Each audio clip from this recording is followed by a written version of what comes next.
നമസ്കാരം. Kerala vision time ന്യൂസിലേക്ക് സ്വാഗതം.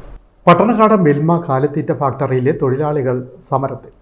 350 ടൺ ഉൽപ്പാദന ശേഷിയുള്ള ഫാക്ടറിയിൽ ഇന്ന് 50 ടൺ പോലും ഉൽപ്പാദിപ്പിക്കുന്നില്ല. 115ഓളം കയറ്റിറക്ക് തൊഴിലാളികളുടെ ജീവിതം പ്രതിസന്ധിയിൽ.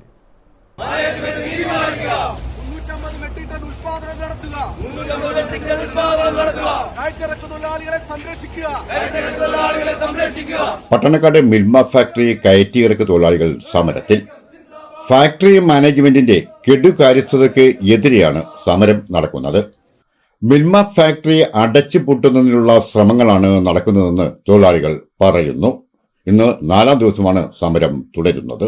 സ്വകാര്യ കാലിത്തീറ്റ കമ്പനികളുടെ അടക്കം സഹായിക്കുന്നതിന് വേണ്ടിയാണ് മാനേജ്മെന്റ് ഈ നിലപാടെടുക്കുന്നതെന്ന് നമുക്ക് ഈ അവസരത്തിൽ സംശയിക്കേണ്ടിയിരിക്കുന്നു. എന്താണെന്ന് പറയാൻ കാര്യം, 1 വർഷക്കാലമായിട്ട് ഇങ്ങനെ പോയിട്ട് ഇവിടെ ഒരു അനക്കവും ഇതുമായിട്ട് ബന്ധപ്പെട്ട് ഉണ്ടായിട്ടില്ല. അതുകൊണ്ടാണ് ഞങ്ങൾ ഈ പറഞ്ഞ പോലെ തന്നെ ഭാഗികമായ ഒരു പ്രതിഷേധ സമരത്തിലേക്ക് വന്നത്. ഇത് വലിയ സമരത്തിലേക്ക് മാറാൻ പോവുകയാണ്. അതിനകത്ത് ഒരു തർക്കവുമില്ല. ഇവിടുത്തെ 6 ട്രേഡ് യൂണിയനാണ് ഇപ്പൊ ഇവിടെ നിലയുള്ളത്. മേജർ യൂണിയൻ അടക്കമുള്ള മുഴുവൻ ട്രേഡ് യൂണിയൻ നേതാക്കന്മാരും പങ്കെടുത്തുകൊണ്ട് തന്നെ നമ്മൾ ഈ ഗേറ്റിന്റെ വാതിക്കെ വലിയ സമരത്തിലേക്ക് പോകാൻ പോവുകയാണ്. ഇപ്പോൾ ഞങ്ങൾ ഇവിടെ പണിയെടുക്കുന്ന തൊഴിലാളികൾ മാത്രമാണ് പ്രതിഷേധിച്ചുകൊണ്ട് ഒരു സമരത്തിന്റെ ആരംഭം എന്ന രീതിയിൽ പ്രതിഷേധം അറിയിച്ചുകൊണ്ട് ഞങ്ങൾ ജോലിക്ക് കയറുന്നത്.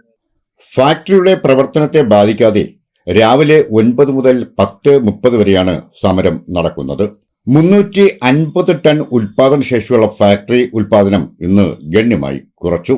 ക്ഷീര കർഷകർക്കിടയിൽ വൻ ഡിമാൻഡായിരുന്ന മിൽമ കാലിത്തീറ്റയുടെ ഗുണനിലവാരത്തിൽ കാര്യമായ മാറ്റമുണ്ടെന്ന ആക്ഷേപം ശക്തമാണ്. കൂടാതെ കാലിത്തീറ്റ കൃത്യമായി ക്ഷീര സൊസൈറ്റികളിൽ എത്തിക്കാൻ മാനേജ്മെന്റിന് സാധിക്കുന്നില്ല.